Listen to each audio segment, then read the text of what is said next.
Now I'm going to discuss how we would look for a new law. In general, we look for a new law by the following process. First, you think you know what time it is. You look at your watch, you check your phone. It is exactly right now.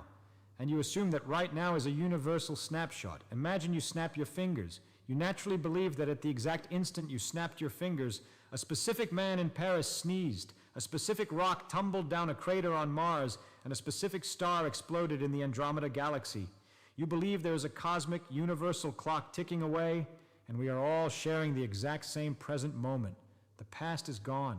The future hasn't happened yet.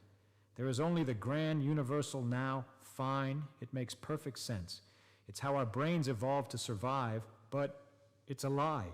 When you really ask what time is, when you dig into the absolute bedrock of how the universe connects events across space, you discover something so deeply disturbing, so completely contrary to your everyday experience that it shatters the very concept of reality.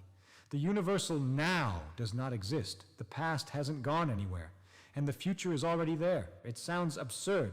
Your entire life, every memory, every regret, every anxious thought about tomorrow is built on the absolute certainty that time flows forward. To be told that the past is still sitting out there perfectly intact and that the future is already physically written into the fabric of space feels like a violation of common sense. You might think it's just a mathematical trick, a philosophical word game, but physics doesn't care about our intuition. It is very, very real. Think about how your memory works. You have a crystal clear record of yesterday, but tomorrow is a complete empty blank. You feel like you are standing on the razor's edge of the present, constantly carving the future out of nothing. It feels like free will. It feels like creation. But physics suggests that this feeling, this forward momentum, is just a trick of the light, an evolutionary illusion, designed to keep you moving through a universe that is already entirely built. Let me show you what I mean. Let's start with something simple, something Einstein used to completely dismantle the clockwork universe. Let's look at a train. Imagine a train track stretching out for miles. You're standing perfectly still on the platform, right in the middle.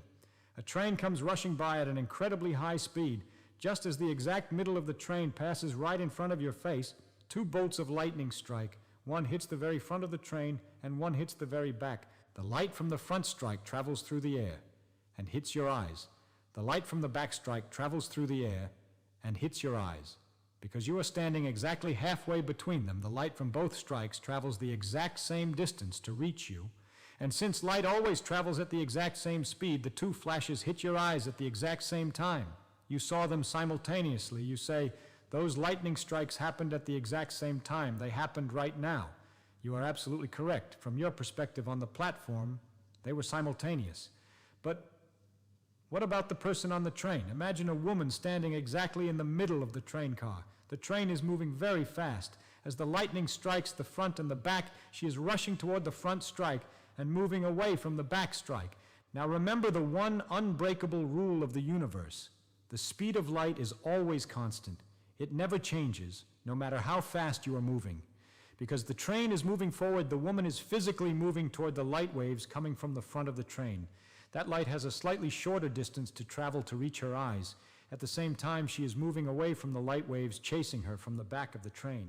That light has a slightly longer distance to travel to catch up to her. So, what does she see? The light from the front hits her eyes first. A tiny fraction of a second later, the light from the back finally catches up and hits her eyes. She says, the lightning strike at the front happened first. The one at the back happened second. They were absolutely not simultaneous. So who is right? Did they happen at the same time, or did one happen before the other? Your common sense, your Newtonian brain, wants to say, well, the guy on the platform is really right. The woman on the train was just moving, so it just looked different to her. It was an optical illusion. And here is where Einstein steps in and breaks the world.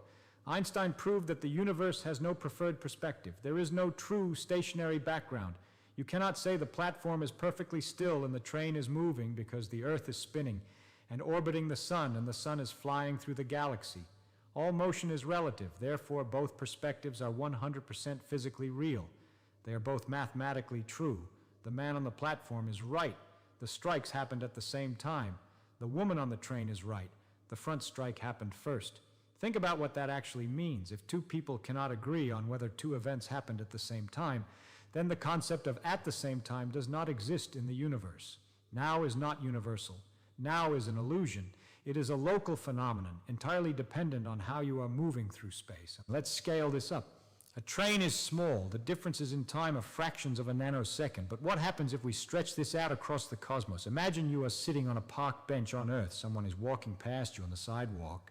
You're sitting still. They are moving at 3 miles per hour. Right now, let's look at the Andromeda galaxy, 2.5 million light years away. For you, sitting still on the bench, your now extends out across the universe. In your now, there is an alien on a planet in Andromeda, sitting at a table, trying to decide if they should launch a space fleet toward Earth. They haven't made a decision yet. That is what is happening right now. But what about the person walking past you? Because they are moving toward Andromeda, their slice of now is tilted. Over short distances, you don't notice the tilt, but multiplied across 2.5 million light years, that tiny tilt becomes a massive gap in time. And for the person walking toward Andromeda, their now slices slightly into Andromeda's future. In their now, the alien has already decided, the fleet has already launched. It is a historical fact. And what if someone is riding a bicycle in the opposite direction, away from Andromeda? Their now tilts the other way into the past. In their now, the alien hasn't even been born yet. You, the walker, and the cyclist are all sharing the exact same physical space on Earth. You can high-five each other, but your nows are drastically different. The alien's past, their present decision, and their future action all exist simultaneously right now, depending entirely on who is walking down the street on Earth. If this makes you uncomfortable, you are understanding it correctly. It means that time does not flow. We perceive time as a river carrying us from a dead past into an unborn future. But the math of relativity says that is a hallucination of human consciousness. The universe is not a three-dimensional room where things happen as the clock ticks. The universe is a four-dimensional block, space-time.